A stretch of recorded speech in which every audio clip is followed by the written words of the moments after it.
A couple of years ago, I had what most closely resembles a near-death experience.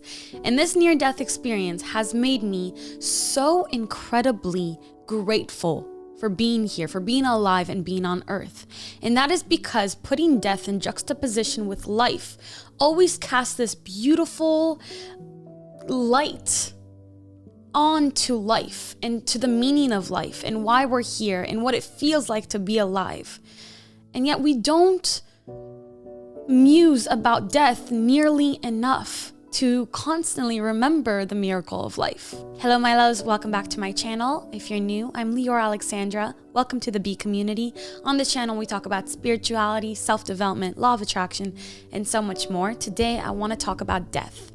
This is not really something that I've talked about on this channel. I've talked about life after death, and we will talk about that briefly in this video. We've talked about, what happens after death and that we're immortal spiritual beings and that we just continue on and on and on. But it's almost as if I have unconsciously been skipping over the very subject that unites all of us, which is death.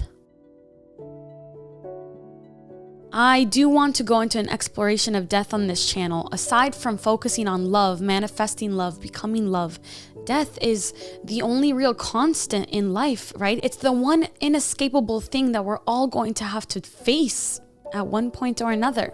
And so it should be something that we discuss and that we talk about openly in order to dispel our fears around it. And that's what we're going to do today. Before I get started with the video, I just want to ask you to please sign up for my free email newsletter. When you do, you get my signature heart chakra opening meditation for free for download to use forever and ever and ever. I'll link that down below for you. It's the best way to stay in touch with me in case you never know what happens with social media these days. And so please sign up for that if you haven't already.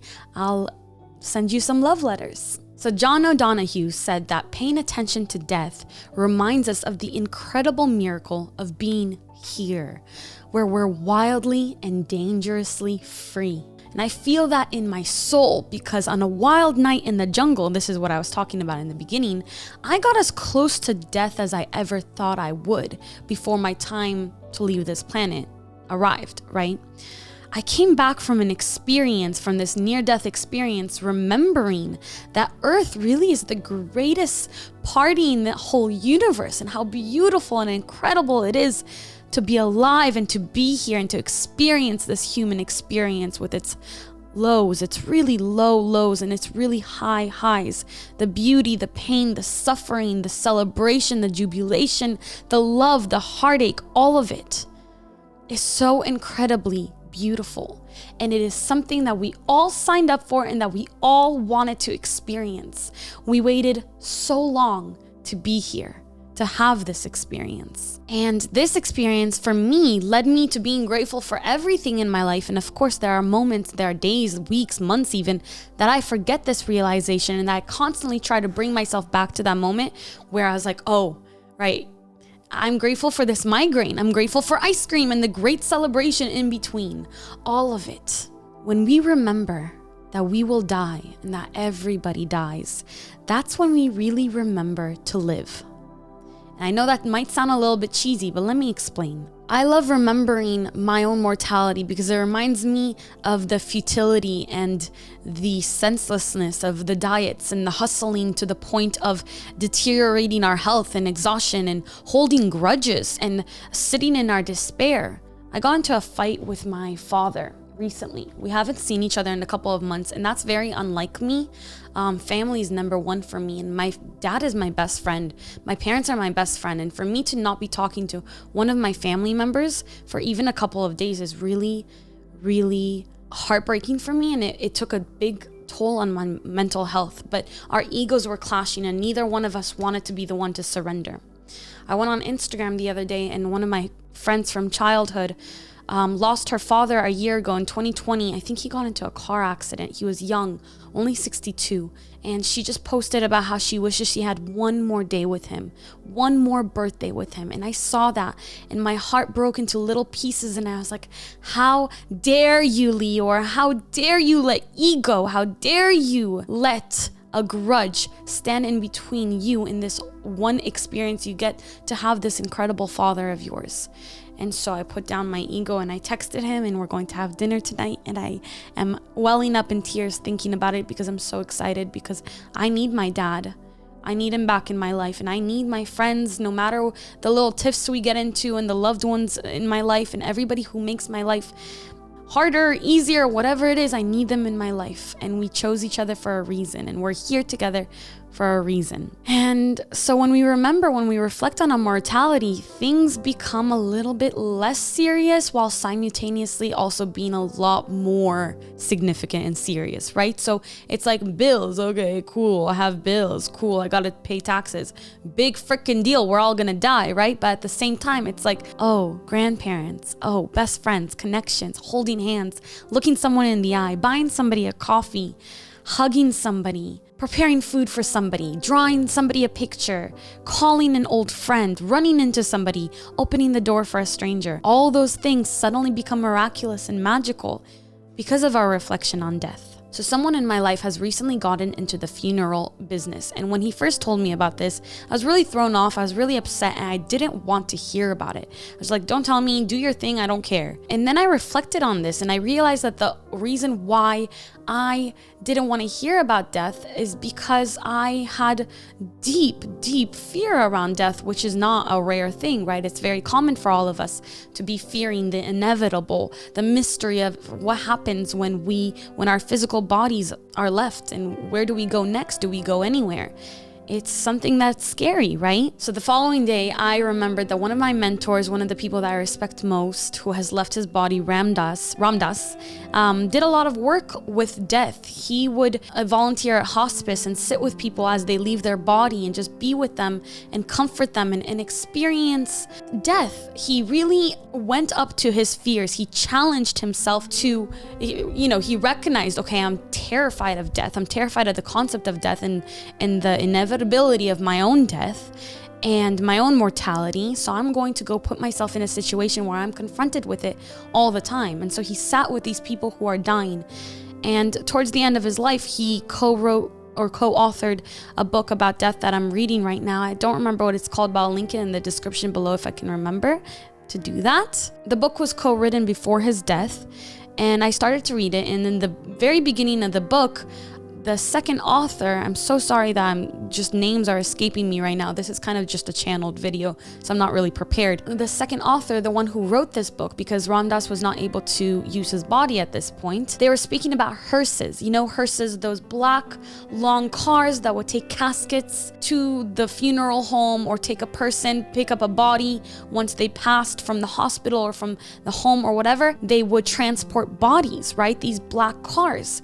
And in the conversation that they're having in the book, the author says, there's a protest, there's a movement right now to replace hearses with minivans. And I read that and I realized, holy crap, when's the last time you saw a hearse? Now, I live in Los Angeles, California, and I have lived other places, but the majority of my time has been spent here.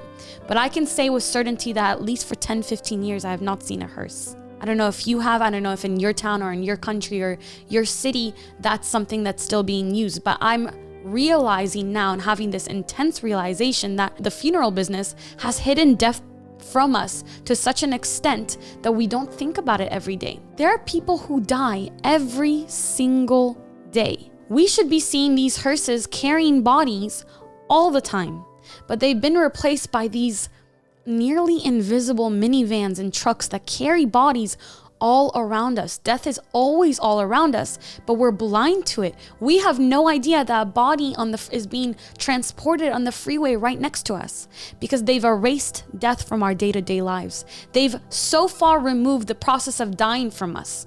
So I said this to my friend who's getting into this funeral business, and he said, is that a good or a bad thing? And I thought about that for a second. I mean, I guess you could say that maybe the intention behind this was good, to make the unseemly a little bit less prevalent in our lives, where we're not seeing death all the time. But I think this is very, very bad. If I'm going to cast judgment on this, they've removed us so far away from death that we're not confronted with our own mortality, that we're not thinking about it every day unless something is happening in our personal lives or on a grand scale of things in the mainstream media. We're not thinking about death, and we've kind of lost the understanding that we're going to die one day. And if you think about that in extension, when the people who rule you make you stop thinking about your own mortality, that makes your time a little bit less valuable to you, right? They're making your time less valuable. So you're going to use your time hustling to make a lot of money, to attain a lot of things, to buy bigger homes and more cars. You're going to use your time in ways that don't fulfill you because you're not confronted with your own mortality. You're not thinking about your impending death. We have death all around us, but it's been completely bleached from Western society. I know that in the East, it's very different. I know that in India and in a lot of other places, the way that they handle death and the way that they approach death is really different. And I'd love to get the perspective from my international community and even from my Western community. How do you view death? How was it introduced to you? What is your relationship with death? In your culture, is it a celebration or is it something to fear and to put off as much as you can? I'm really curious, and I'd love to have this conversation in the comments. So why is it so important for us to have this conversation and to know death more intimately, to talk about it? So as I was saying, a person who is confronted with their own mortality will start to value their time more. They're going to put away the grudges. They're going to stop working, jobs that make them feel like they're already dead and that don't bring out any passion in them. Just to make more and more money. They're going to stop chasing after the wrong things. They're going to start recognizing what's important and what's not, because they know that there's this one thing that connects all of us, and it's that one day we will leave these skin suits, these flesh temples, these vehicles that we've taken on for this lifetime. That's what connects all of us. That's one thing none of us can escape. No matter how hard we try with plastic surgery and supplements and eating healthy and working out, or escaping through other means such as drugs and alcohol, that's one thing that connects all of us. Not just humans, but all of earthling kind in general. When we remember that our time here, currently in this body, in this existence, is finite, maybe we can make the most of it. Maybe we can live life in a beautiful and meaningful way for ourselves. And that doesn't mean, a lot of us, myself included as a Sagittarius, we think that maybe I won't collect material items, but I will collect experiences. And that's not what I'm saying here either. You don't have to chase experiences to collect all these experiences. If that's what life is for you, for me it is. I do like to collect experiences. If that's the best way for you to live your life, then yes, do that. Do more of that. But you don't necessarily need to do that in order to live a good life, a life that is aware of its expiration date. You can just exist, you can just be, and you can be good to other people, and remember that this thing links all of us. Someone recently commented one of my videos and asked if I could talk about death and what I believe happens. They really wanted to know whether we meet our loved ones when we leave this physical world. And I do want to answer that, but I can only say it from my own experience, what I've seen of other dimensions and other worlds. And my gut and my knowing says that, yeah, we do. When we leave this earthly body, right, when it's our time to go, we leave peacefully. We've done everything, that we've paid back our karma during this life, and we go somewhere else. And I've seen this, and this is my belief and my knowing, that our loved ones are there with an arm stretched out to us. They're walking towards somewhere else. They're walking off, but their hand is reaching out for us because they've been waiting to walk us home. And we're all just walking each other home. So that is today's musing on death. It's just something that I've been thinking about and that I wanted to share with you. I would love to get this conversation started on this channel because death is something that frightens me. Not my own mortality, necessarily, maybe a little bit more when I deal with existential OCD and stuff. It's been scaring me, but the losing my loved ones. And because I know how afraid I am of that, I've got to go head first into this and read everything and experience everything. And maybe if I can find a way to do it, I know it's going to be a little bit hard with the panini going on and all that, but perhaps sitting at the bedside of somebody who is leaving this earthly realm and holding that space for them, experiencing that moment with them. We'll see. I'd love to know what you thought about this video, what your thoughts are on death, how your culture holds up death, what you've been taught.